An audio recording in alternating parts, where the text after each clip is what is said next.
Hey, it's Clay, and this will be a video chart on Bitcoin. We will take a look at the 4-hour time frame.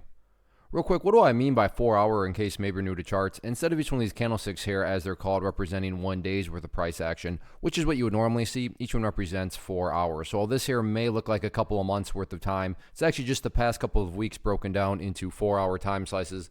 I like to this time frame. Frampton does a good job of telling the quote-unquote story of the price, and then makes mapping out levels of support and resistance a bit easier to see. Friendly reminder, Bitcoin is open 24/7. So if you're watching this video 15-20 hours from now, then yeah, the chart's going to look a little bit different for you. But my goal here from the presentation standpoint is to keep this video relevant for as long as possible. And I'm going to accomplish that by talking about more so general levels and then walking you through some questions. And based on how you answer those questions, that'll dictate the current status of the chart. Now, the weekend was very, very dramatic. In fact, both these levels that I talked about on Friday, the last time I did the video, came into play here.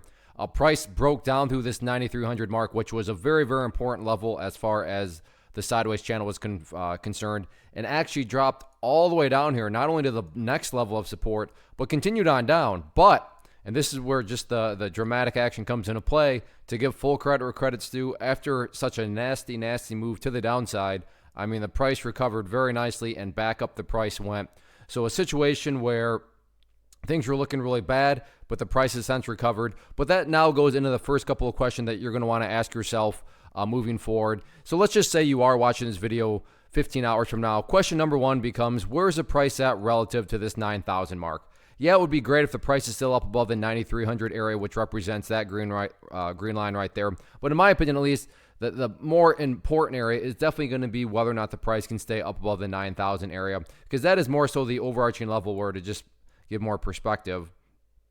If the price does not hold above 9,000, at that point, I mean, there's a very real possibility that it could head down to 8,650. But as of now, got the bounce from there. Well, like I said, 9,000 is more so that level that you're going to want to ask yourself and take an inventory check of. So like I said, just using that 15-hour number, for example, that's really the first question you're going to want to ask yourself is, as long as, where's the price at relative to 9,000?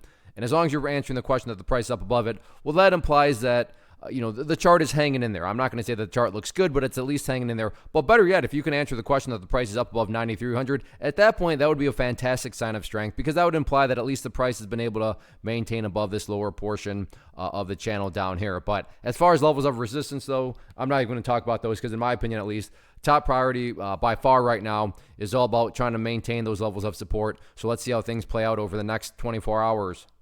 First off, thanks so much for watching the entire video. Real quick, before you go, I want to invite you to a live webinar, web class, training, workshop, online event, whatever you want to call it, but it will be me live revealing to you what I've discovered that has allowed me to transform myself from being an employee to being my own boss, including how I had only one losing day out of 73 days in total. I'm going to cover 3 keys that have helped me unlock profitable consistency within the markets. The first key is super weird, but in a productive type of way. The second key is super awesome because it quite literally is wired into our DNA as humans, making it very easy to use. But in a cruel way, this becomes a pitfall for many traders. I'll explain it all though, including how to avoid the pitfall that it creates for some. And yeah, the third key, when you hear it, sounds way too good to be true, but it's not, and I'll show you how it all works. Then at the end, I open it up for a question and answer session that is, again, totally live. Even if you can't make the live session,